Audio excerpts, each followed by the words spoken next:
With practice and qualifying in the books from Bristol, Brian and I are to discuss our favorite picks over on DraftKings, as well as the guys you need to avoid. We'll talk about the outright updated betting cards.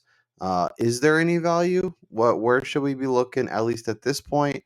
We'll talk all of that and more on today's Angle of Pursuit podcast. Ross Chastain used the wall all the way around this racetrack. Logano has been the class of the field. Check out the big brain on grass. Yeah, I need to change my underwear. Brian Twining, live from fabulous Las Vegas, enjoying all of that city has to offer. I'm obviously home doing this late on a Friday. Shouts to NASCAR and their Saturday races. We'll see how it goes from a viewership standpoint. But Brian, how are you doing? I'm doing great. And yeah, just like you said, great little segue there.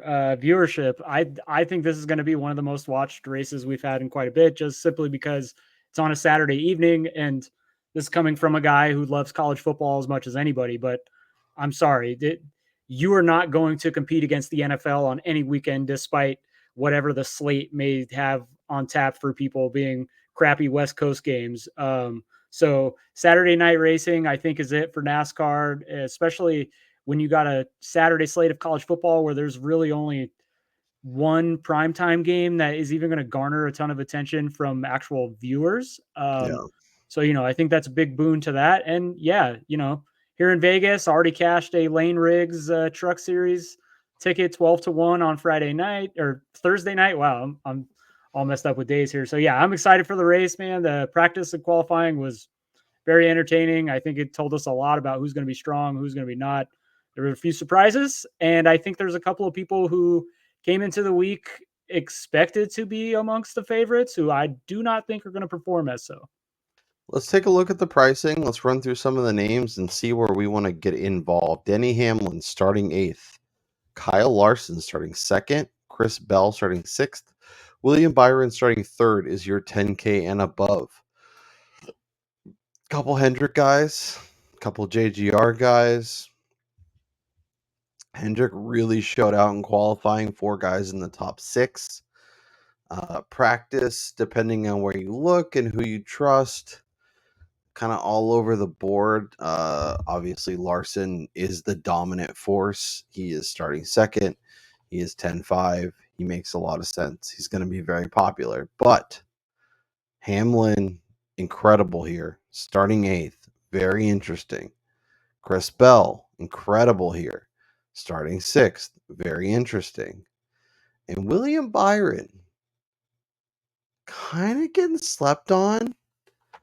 I mean, he's clearly the 4th name of the 4 that I just went through. He's starting in front of Hamlin, in front of Bell. Ownership projections are pretty significantly lower on him. I guess, where is your initial lean on this range and who is the most compelling to you?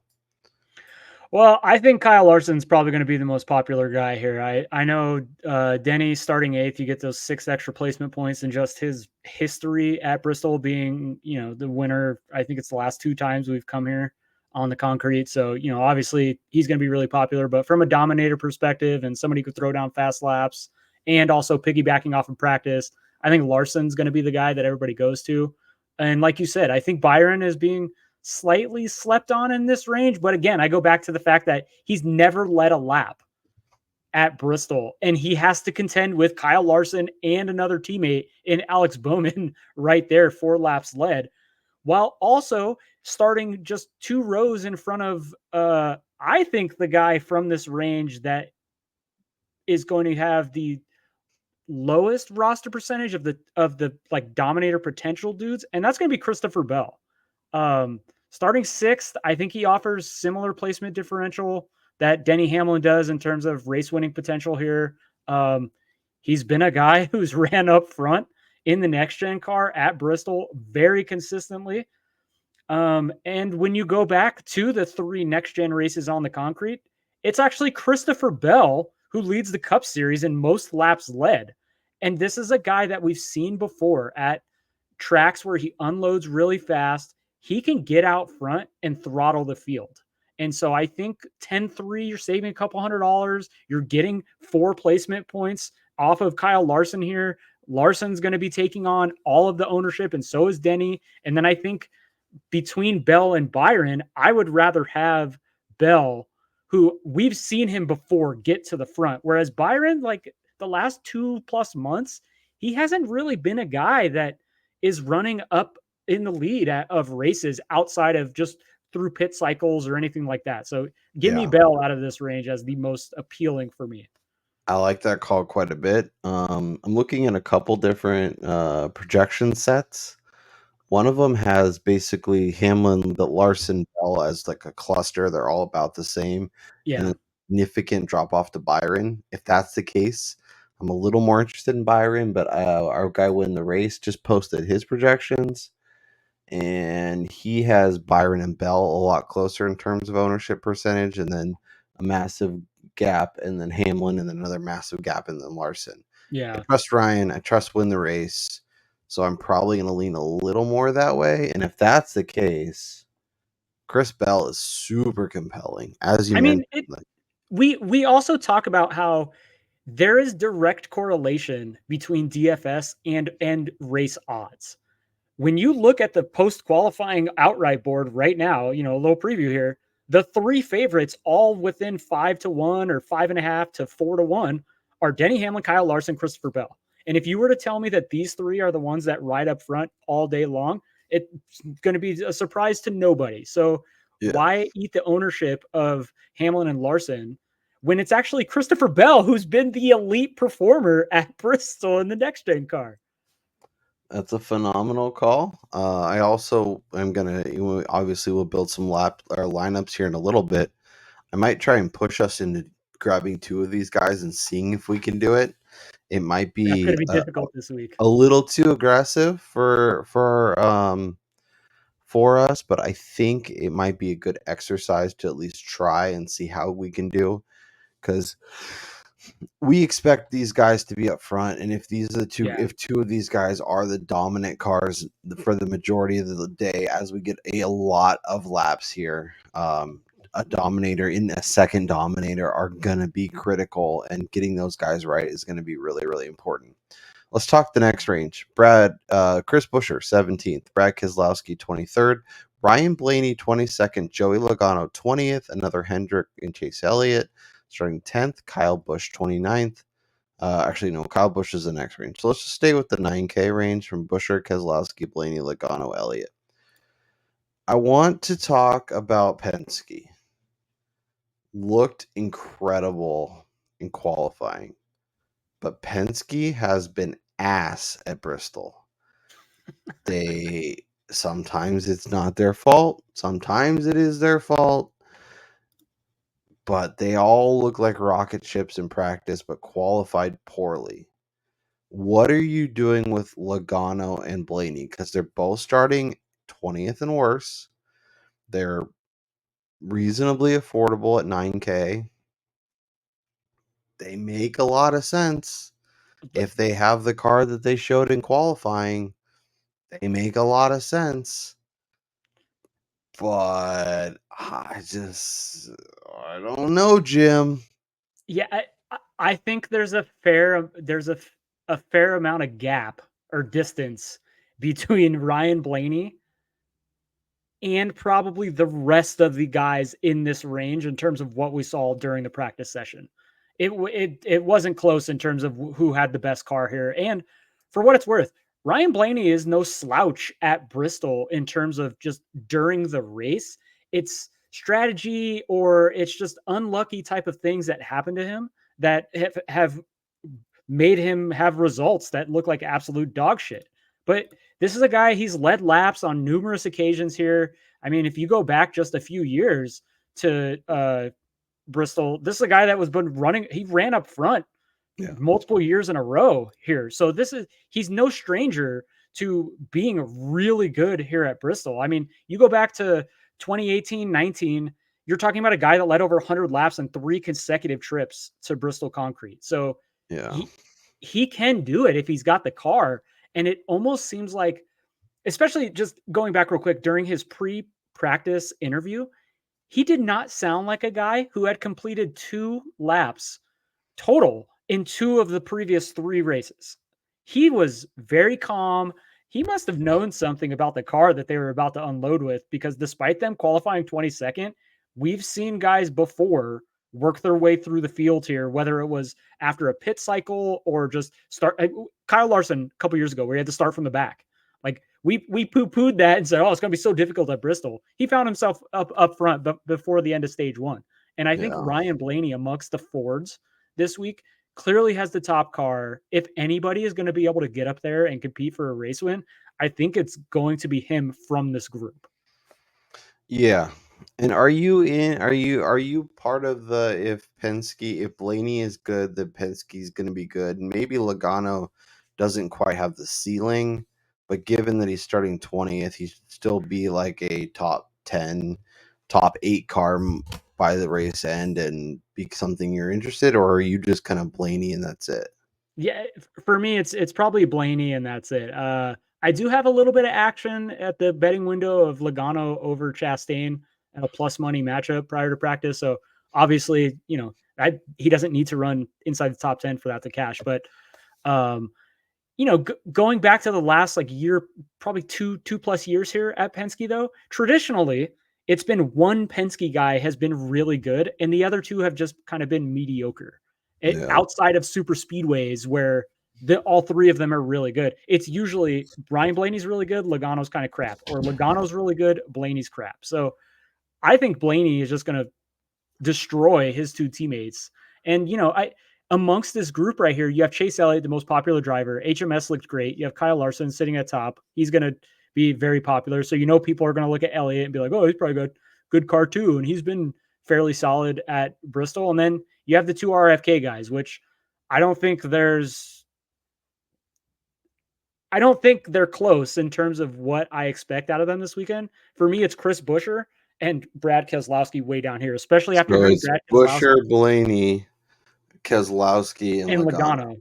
Yeah, because especially after hearing Keselowski say they came with a high tire wear setup, and now they have to completely scrap everything, and because there is no tire wear from what we saw in practice. Now, if this flips on its head for the race, then everybody's going to be effed again. But if it does what we saw during practice, it's going to be overall speed. And Ryan Blaney, we know he has speed in that car. Yeah, just looking at Logano's recent finishes at Bristol since 2020, 11th, 11th, 27th, 34th, 22nd, and that's with a 2nd, a 3rd, and a 4th place starting position in 2020, 2021, and 2024. The only thing I will say about Logano that if you're in a tournament and you're max entering lineups, I don't think he's that bad of a play, because he's probably not going to be rostered very high. But with him already having a win and being safe and sound and secure into the next round of the playoffs, you're talking about a guy who could take a risk. Say we get a 5-lap restart. Instead of taking 4 tires like everybody else, he throws 2 on and he jumps to the front, or, who knows? And this is a guy who could make the track position up like that and just get uber aggressive with this strategy, knowing it really doesn't matter what the end game is here. Yeah, looking at projections, it looks like if you're a Buescher fan, you should be pretty excited about what his potential percentage rostered is. Although, if you look, like I said, I have a couple projections that I kind of combined together. That one's very much more bullish on RFK and a lot less on Penske. So it's kind of interesting. Let's talk 8Ks. Kyle Busch, Tyrone Gibbs, Tyler Reddick, Martin Truex, Josh Berry, and Ross Chastain round out the 8K range. A lot of different potential there. Back markers, front guys, middle pack. Who's standing out above the rest for you? So I think Kyle Busch is a fade, avoid, run away, double kaboom. I faded him with Chase Briscoe. That tells you where I'm at with him. Just simply because people are going to be like, Kyle Busch is starting 29th. He dominates Bristol. And this is the same trap that everybody fell into early in the year when they were looking at, past performances at tracks while he was in a JGR car. Now they have shown speed of late, but they looked like crap during practice. Like neither him or Austin Dillon had any speed. And, the fact that Spire was inside the top 10 qualifying, like freaking Corey LaJoie and Carson Hocevar qualified inside the top 10, and RCR is qualifying outside the top 25. Like, I think that tells you how far down the rung that this team has fallen. And, he's fighting with the squirrels here, and we've seen how that turns out for Kyle Busch. So he's a complete fade. I really want no part of Tyler Reddick, basically because he just has to ride around all day, and he's going to go into the next round of the playoffs with a decent spot and a decent possibility of advancing. And then Ty Gibbs, I think a lot of people are going to be really high on Ty, and I get it based on what he's done here the previous couple of years. But when you look at his current points situation, he is not in a position to get too aggressive. He is going to have to just ride around, get a good finish, beat Chase Briscoe, essentially. Like that's what he's got. That's all he's got to do, because he cannot be the lowest guy in the point standing when you have a Denny or a Keselowski or something of that nature, or a Martin Truex Jr. potentially up front going for the race win. So I think for him, it's going to be all about points. I don't know if he's really going to be, trophy hunting here, because you could get caught up in a battle for a win and wind up finishing 20th and then lose all those spots to Briscoe in the final couple laps. But that might be a good thing for Gibbs, because he might end up, especially in stage 3, when they realize they're not quite there, he sells for like a top 5 or top 3 and has led some laps and been really good most of the day. Yeah, I guess. And doesn't really push to make a mistake late. I'm in on Gibbs. I think he makes a lot of sense. I like, we like the Toyotas, we like JGR.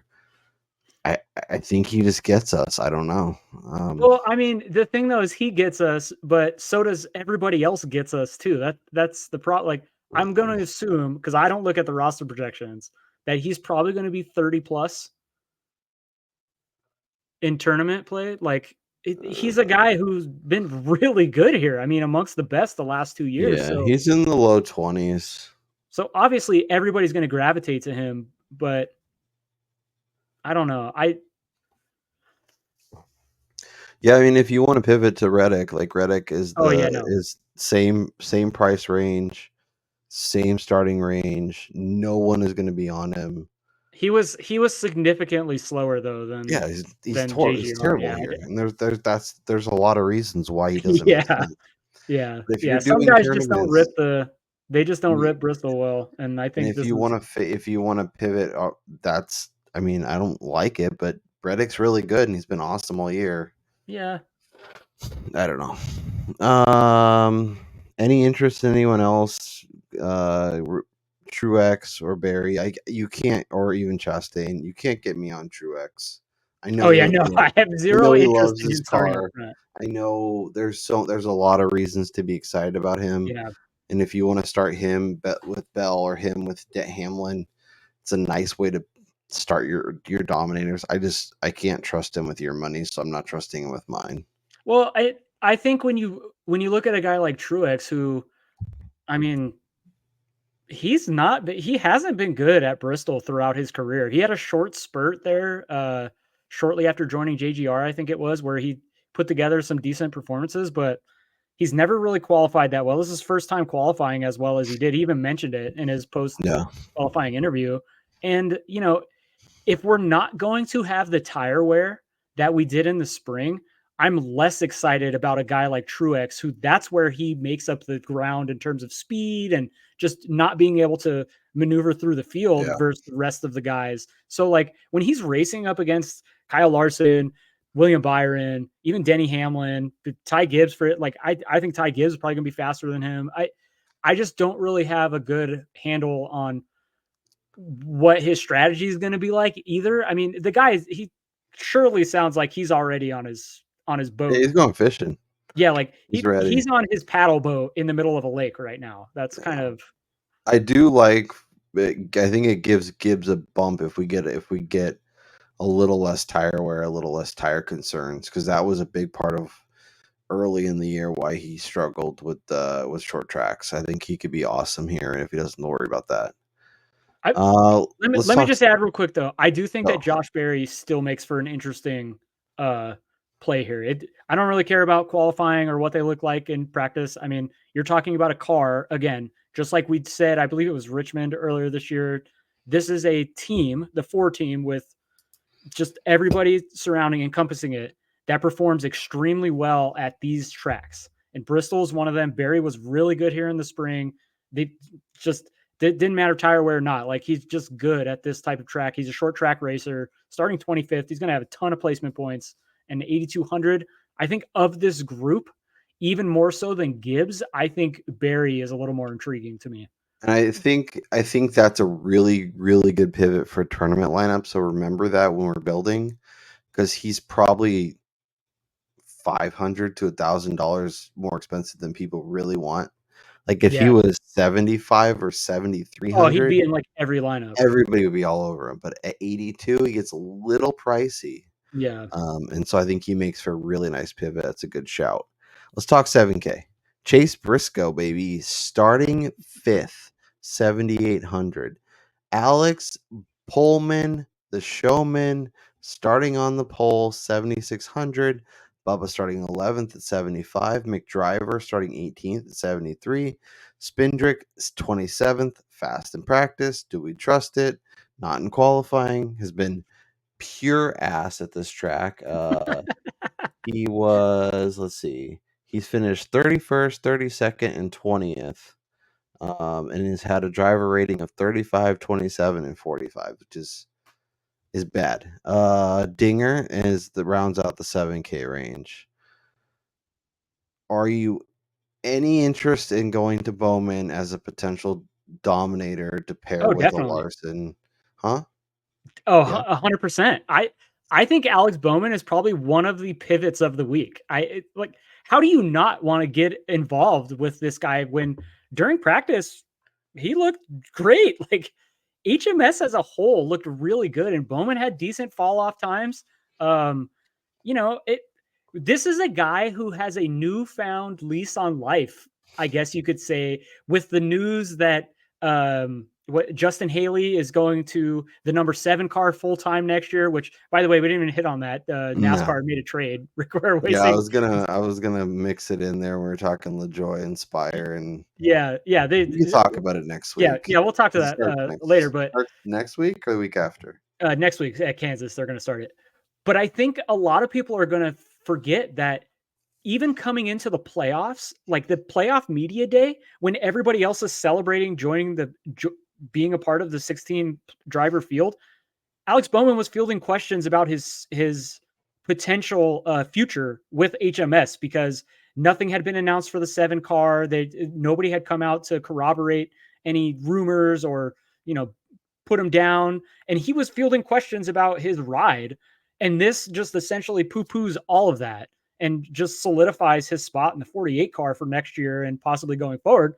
And so I think he's going to have the utmost confidence, which he showed during practice and qualifying, starting on the pole at Bristol, where laps led are going to be crucial. He's going to get the best pit stall of anybody in the field. He could just ride up front all day, lead 150 laps or so, and then finish 5th, and then you're sitting pretty. Give me that Bowman win combined with the GPP win because we stack them up. I love it. Dude, if Alex Bowman wins, I'm going to be partying hard. If you see somebody streaking through Vegas on Saturday night after a Bowman win, it's probably Brian. Yeah, Here's a guy. I don't bet as much as some people, or especially like Chris Wormy, but he would call like the Bowman ticket I have. Had I bet more, it would be my couch ticket. I mean, you can get an inflatable couch with your tickets. I just have to go to a place. It's on sale, like Bob's Furniture. It's a discount weekend. Let's talk 6K. Suarez starting 35th. Carson Hocevar. Noah Gragson. John Hunter. Ryan Preece. Ricky Stenhouse. Eric Jones. Corey LaJoy. Austin Dillon. If we want to get invested at the top, we're going to have to find value at the bottom. Can we do it? Is Oh. it possible? I think there's a lot of guys in this range that are really interesting. Clearly not the top one here. I had no interest in Daniel Suarez. He sucks at Bristol, as shown during practice and qual. He was terrible during practice, and then qualifying, he's just not comfortable here. Zero interest in Hocevar starting second. The only way he's going is backwards. Gragson, I don't know, 16th.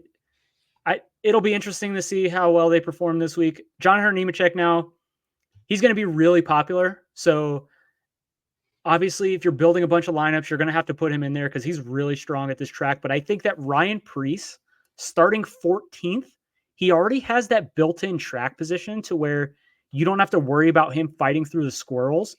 This is a guy who's really good at Bristol. He's very competent at this type of track. He's really good at short tracks. If he can sneak a top 10 or even maintain his starting position at $6,400 at very low roster percentage, because most people are going to be scared off by Ryan Preece starting 14th. Rightfully so. I get it. I get it. But this is a guy that was talked about as one of the best value top 10 bets prior to practice and qualifying. And he goes out and he puts it 14th. Yeah. I'm just saying, like, built-in track position already. If he can just ride around through stage 1, stage 2, there's going to be a shitload of guys that go a lap down in this if we don't get cautions. Yeah. So if he can stay on the lead lap to the end, we're looking at a race that we could have 18 guys on the lead lap with 40 laps to go. And he's one of them, securing, 35 points essentially for maybe a couple fastest laps, maybe a lap led here or there based on pit cycling. Like, who knows? Yeah, Stenhouse and Jones are fine. I like the Priest call. It's a little unsqueamish, but so is like That's what half we the like. drivers from this range. Yeah, that's how you get good lineups. Is you gotta Honestly, get I prefer the 5K range where we can get a Gill and a Haley, a Burton. Insane. I'm not really interested in Harrison Burton though. He's not good here. No, he's not good, but Out of this range, so Zane Smith. You can't tell me that he must have botched his qualifying lap when his two teammates qualified inside the top 10. Yeah. And he actually had really good fall off numbers during practice. At one point, I had to go and see if anybody had left lines open because I thought it was a mistake based on the lap averages that he was throwing down. But no, he was good. Like, longer into the run, he was a pretty competent car and actually maybe a little bit better than his two teammates. So I'm telling you, I think he messed up his qualifying or something because he's much better than a 33rd place car here. And I think you're looking at a top 25 at minimum from a guy like him. So $5,400. Yeah, give me that. It's just a little concerning to get involved in guys starting that far back. Just yeah, for sure. Quick come around and all of a sudden you're 2 or 3 laps down and then you're pitting and it's just a mess. I mean, the best case scenario though is that the 66 car is so slow that he just starts weaving through the track, preventing all the back markers from getting lapped so quickly. Because I set the over under on Josh Bilicki going a lap down, 10.5 laps. Oh, I think it's faster than that. I think it's like I would set the over under at like 6.5. Easily a 1.5 to 2 seconds slower than everybody else. All right, Brian, let's do it. Let's build some lineups. Favorite click on the board is? Damn, on the spot, right from the get. I'm going to be bold. Christopher Bell. This is what we do. C. Bell Sizzon. Tyrone. Ooh. All right. Alex Bowman. Ugh. And then let me also remind you, this is not a place where one guy is going to lead 400 laps. So no, there's going to be a smattering multiple guys with laps led here. And you need fast laps. That's another thing too, which all of these guys threw together. Zane Train, welcome to the lineup. Oh, I love it. Yeah, see, I think with a build like this too, with having Bell, Gibbs, and Bowman all starting up front, you can add another cheaper backmarker guy like a Nemechek, like a Eric Jones, like a Ricky Stenhouse, and then be able to pay up for somebody up front. Yeah. Or we could double dip the 8-9 range and get like a Blaney and Barry or something. You could do a Blaney and a Josh Berry. Simpatico.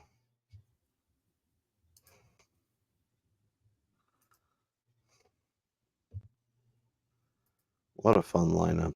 That's surely going to That go was too poorly. easy. That's like, I know. It's not going to go well. all right. I think we got to do what you said for fun too, is we got to do a lineup with maybe two of these guys up top, and then. Okay. So do you want to do Bell Hamlin or Larson Hamlin Bowman? Ooh, I don't know if you could have that many. Well, I mean, I guess you could. Yeah, I don't know. You run the. What if Bowman and Larson take each other out? Let's do Bell Hamlin and see where it gets us. Okay. Next click is Let's do Nemechek. Let's just keep the Toyota train rolling. John Hutner. Well, then, I mean, I hate doing this many squirrels, but Eric Jones walking the lineup. Yikes. Yeah. But that gives us 16 to get in. So we could do like a McDriver, or I know it's gross, but Cindric. And then we could go up to like a 9K guy. I guess let's figure out, who do you want in this lineup from, say, like a high 8, low 9 range? Like Gibbs is an easy click for me, but I know you're not as in love. No, Do you have any interest getting to Reddick? I know he's scary. Nah, I prefer Gibbs over Reddick. Logano. No, I'm really not interested in Joey. Chase. Let's do Gibbs. Okay. I mean, we're already loaded with Toyotas, so that gets us to 73, and then we go down. So we could do McDriver, we could do Cindric, we could do Dinger, Suarez. I mean, we could be extremely gross here and just add Ryan Preece. Like, if you want to be, I mean, I don't know that I want to be. Well, that's what I'm saying. Like, because how many people are going to put him in this type of build? How many people are going to roster him anyways? Like, yeah, nobody. Okay, good. Who would you rather have, McDowell or Preece? I think McDowell. All right, let's just do McDowell then. Starting 18th, mid-pack. He's trophy 4 hunting. more spots. I trust him a little bit more. I know he wasn't great in practice, which scares me. But he's been solid here. Yeah, I think he'll be fine. All right, create lineup. And we are going to make sure that Kyle enters these, by the way. Yeah. All right, Kyle Larson. Second click, Byron or Bowman? Or Ryan Blaney. Okay. I was gonna say Christopher Buescher. Oh, I love that. We haven't done any Buescher. I know you're into him. I'm not quite as into him, but I trophy think hunting. He's a good play. Yeah, and he's trophy hunting again too. So he has zero shits given in terms of like risk. So he's a high risk, big reward guy this weekend. Haley?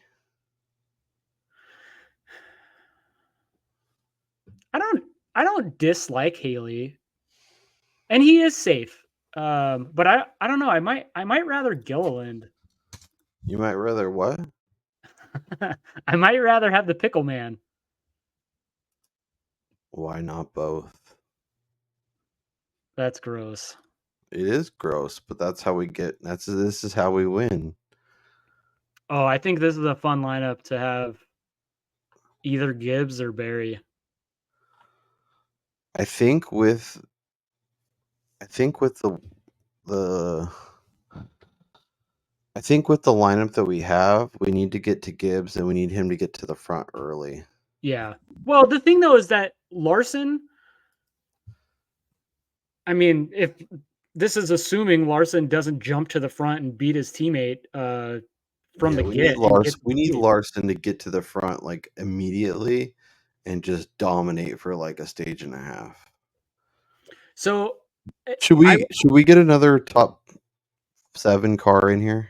So that's kind of what I was thinking, but I also think that the guys that starting outside the top 10 aren't necessarily going to be slower. For instance, the Spire guys, how long do you expect them to be running where they're starting?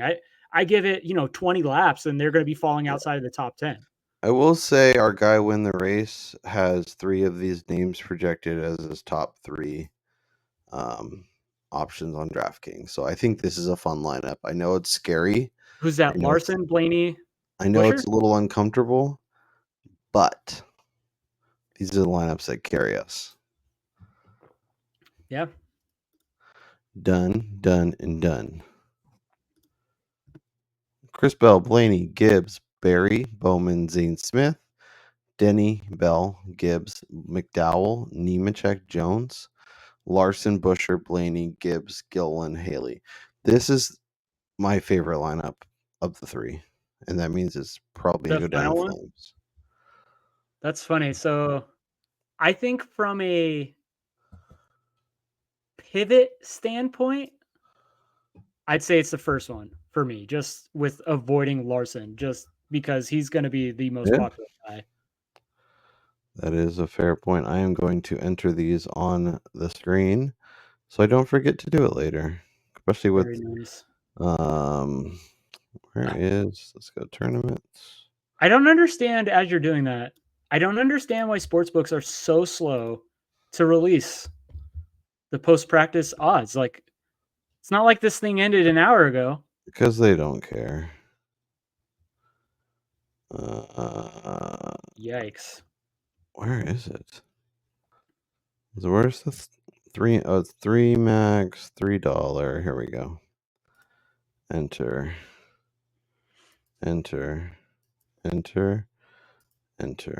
All in. It's official, folks. Like a referee with a whistle. Single entry, $12. Bang biscuit. Very nice. All right, I'll figure the rest out later. Let's look at our betting card. As Bowman. we speak, I just realized I cashed a $200 Washington State San Jose State first half total over ticket. Well done, sir. What's the score there? I think it's still, yeah. It was like 31-10 or something with like a shortly before the end of the first half. So we got a 24-24 ball game in the third quarter, my guy. Bowman 48-1. Bowman top Chevy 14-1. Ty Gibbs top Toyota 42. 4 plus 420. Busher over Truex minus 115, and Briscoe over Kyle F. and Busch minus 120. Brian has Bowman, Elliott, and Larson at 48, 20, and 6. And yes, the Larson and Toyota to win were added the day after we recorded. So was John Hunter Nemechek top Toyota, which is donated money. Yeah, 66. Good luck. Yeah. McDriver top Ford, and the Bowman top 10 at 220. I didn't put Bowman top 10 or top 5, and I'm mad at myself for not doing that. Obviously, the outright and the top Chevy, and obviously knowing what we know now, they seem like good bets. But at the time, in hindsight's 2020. Yeah, of course. Let's look at outright odds. Let me make sure these are active, just because I load them up before we start recording. So I want to make sure. Okay, 450 for Hamlin, 450 for Larson, 5-1 for Bell, 8-1 for Blaney, 10-1 for Gibbs at BetMGM. Over at Caesars, Larson 4.25, Hamlin 4.5, Bell 5.25, Gibbs, Byron, Blaney all at 10. What's Byron over here? Oh, he's 12. I guess of the guys that are 10-1 and inside,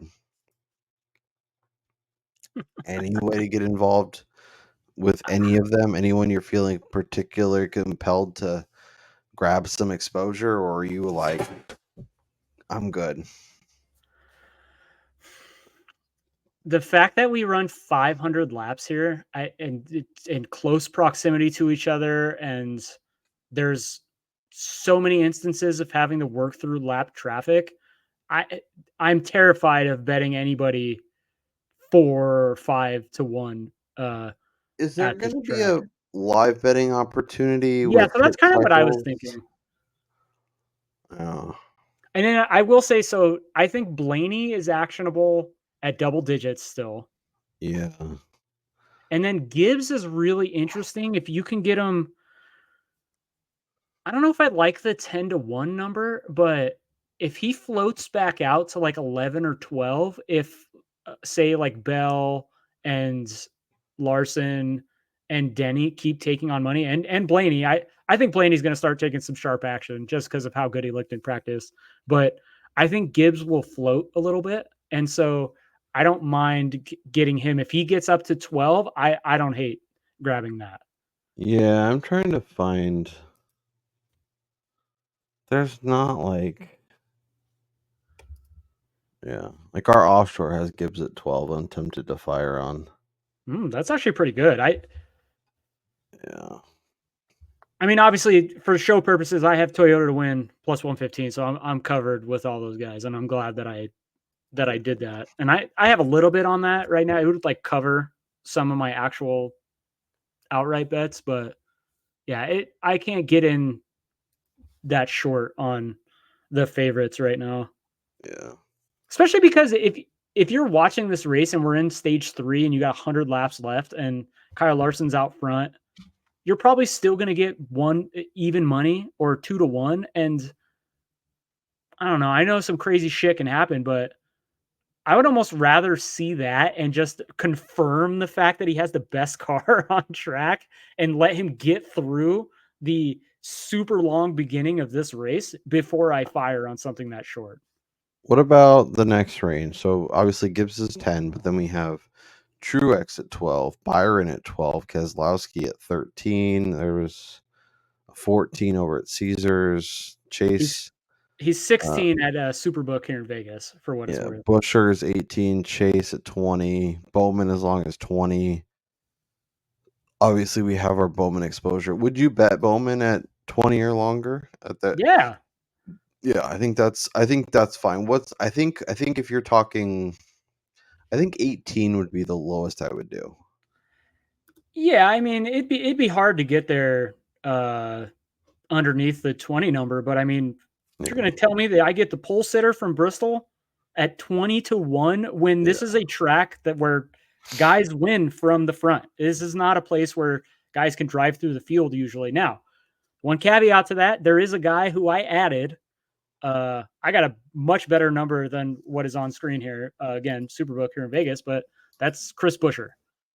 We've seen him do it from middle of the pack before. This is actually his best qualifying effort at Bristol in the next gen car for what it's worth. This is a guy who's ran 7th, 5th, and 1st, I believe, in the 3 next gen races here. And his win came from the 24th starting position, I believe it was. And he led 169 laps in that race. And he's the only non-playoff driver to win this Bristol Night Race. He's coming off of a win last week at Watkins Glen. I kind of talked it down heading into the week, but I did the same thing leading into Watkins Glen, and he proved me wrong there. So I'm not going to let that happen to me again. So I'm going to add the 25. And if you can get 20 anywhere on him, I don't mind taking that either, because again, with him not battling for playoff points, he's not worrying about advancing. He doesn't have any of that on his mind. All he gives a shit about is trying to get another trophy. Question for you. As someone holding a Christopher Buescher under 1.5 wins. Oh yeah, just bet like that's a great way to hedge. Is this where I jump in and grab a piece? Well, yeah, like he's good here. Finishing where he has is not a fluke. You don't go 3 consecutive races at Bristol and finish it inside the top 8 and not be somebody that's really good here, you know? Yeah. Where can I get 25? So it's 25 at Superbook. I know We're there's not got doing to be that other anymore, though, places that right? are opening. I would wait to see other markets, and also too, I would wait to maybe see where the money goes, because like I said, I think Larson's going to take on a huge handle.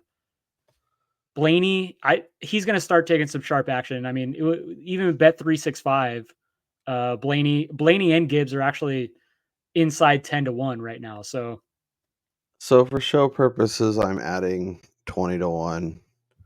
But I am going to search between now and when the show posts to see if I can't find a better number as stuff hopefully trickles out. yeah, and after Busher, like if you didn't already get in on Elliott, or if you don't already have action on Elliott, I think he's a wait and see guy, just because I don't know if he was necessarily as good as Kyle Larson or Alex Bowman or William Byron from that camp. So I would wait. And this is kind of something we talked about with him. Like, he's been a Kevin Harvick type driver. 3 to 5 finishing result is like his cap. So, live betting opportunity with somebody like him. I don't like the 22 number. What And about then 28 Barry, on Joey Logano? I have zero interest in Joey Logano. Any I mean, now interest? could he say F everybody, and like I said during the DFS segment, and make some strategy call to get himself up front? Sure. But I'm not going to be sitting there sweating that. What about 30 on Josh Berry? Yeah, I don't hate that. It's just really difficult to bet Josh Berry at 30 though. Yeah. I mean, he's 0 cup wins. If you don't like betting Berry at 30 with 0 cup wins, try betting Tyrone Gibbs at 12 I know, with yeah. 0 cup wins. The difference is Gibbs is an elite equipment, and there's a lot of talk about Barry being really good here, but I mean, there's quite a bit of difference between Ty Gibbs is good and Josh Berry's good here at Bristol. And then again, you have to factor in the playoff scenario with somebody like Gibbs. So it's interesting but when we recorded on Tuesday, I had interest in Byron, but his number was a little It was like short 20. for work. Huh? Wasn't it like 20? William Byron? Yeah, prior to No, practice and qualifying. it was like 10. The fair market was like 12 or 15. Oh, yeah. And now I can get it a little bit longer. I don't know. I guess 12 is still, I don't know. I don't love it. Again, Byron has zero, folks, 0 career laps led at Bristol. And this is not a track where the race winner wins on the final lap, and that is their only lap led for the race. So unless you expect him to turn something on tomorrow and be able to beat Kyle Larson, Denny Hamlin, Ty Gibbs, Ryan Blaney at a track where he's never found the front, I wouldn't bet a Byron outright. That's just me. All right, so I added Busher at 20. Didn't I add Gibbs? Did I not add Gibbs? You have Gibbs top Toyota. Yeah. I want Gibbs. I'm going to wait for the better number. I don't want to bet him at 10. Yeah, I want 12. I mean, I could be completely off here, but I would expect the betting market, more of the sharps, to float towards Blaney, Larson. I mean, honestly, I wouldn't be surprised to see Larson go off at plus 350 or 4-1 across the board tomorrow or today. Grab 450 if you can grab it, I guess. Yeah, I have a hard time. Right. So I added Busher at 20. I have the season-long bet under, so protecting myself a little bit. But I think if you can get 20 or better, it's fine. I have the Bowman 48. I still think if you can get 20 or better, it's fine. It's probably going to be a Larson, Denny, or Bell win, but if it's not those guys, oh yeah, I think we have the right guys on our cards. Anybody else you're considering outrights on, you're considering trying to find exposure to? Obviously, our full betting card and our write-ups will be coming on the Substack. If you haven't subscribed to that, go subscribe to that aoppodcast.substack.com, completely free. Anyone else you're considering trying to find exposure to between now and when that posts? I mean, I have zero action on Kyle Larson or Which is Josh Berry. terrifying. I have no Larson, no Denny, and no Christopher Bell. Yeah. So any of those three guys wins, like clearly for the show, like that's going to be fantastic. But I wasn't able to get in on that number. I was too scared. I had already laid some money on Keselowski, Blaney, Elliott, and Bowman, so I wanted to wait. So Larson terrifies me, and then not so much Denny. Like I know he's been really good here, but this team just hasn't looked like the championship favorite that we saw early in the year, and his practice wasn't as good as what I would expect from him. I don't look at overall lap times from a guy like Denny. I look at fall off numbers, and he wasn't as good as what you would think from a guy who runs as well as he does at this place. He only qualified 8th. Now, that's not an issue for somebody like him, but I don't know if he's got the car this weekend to defeat a Kyle Larson or even a Christopher Bell or even Ty Gibbs, for instance. I think is probably in a little bit better equipment than Denny Hamlin this week. And if you take out the tire wear factor, like I think there's a significant case to be made that you should be fading Denny at current costs if he's still a massive favorite in matchups against those like driver guys. Yeah. Do you think there's a chance that we get a floating Christopher Bell and we can grab him at 7 and a half? No, absolutely not. No, wish casting there. Yeah, that's like, there's a reason why the professional bettor of the space, Chris Wormy, is constantly talking about Christopher Bell when he's fast. Like, yeah, but he always loses whenever he talks.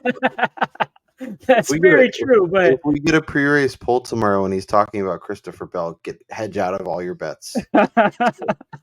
Especially if you look, he already tweeted Wormy's picking Kyle Larson probably, but look, Christopher Bell, when he's a front runner, like he's one of the best in the sport. And I think for like right now in the sport, when he unloads really fast, it's difficult to beat him or Kyle Larson on a similar track, similar cars type of situation. So I'll say this as we look to get out of here. It's 10 o'clock on the West Coast. We have a night race on Saturday night. Brian and I are going to be looking for bets. We're going to be looking to update. I will update we will tweet them out.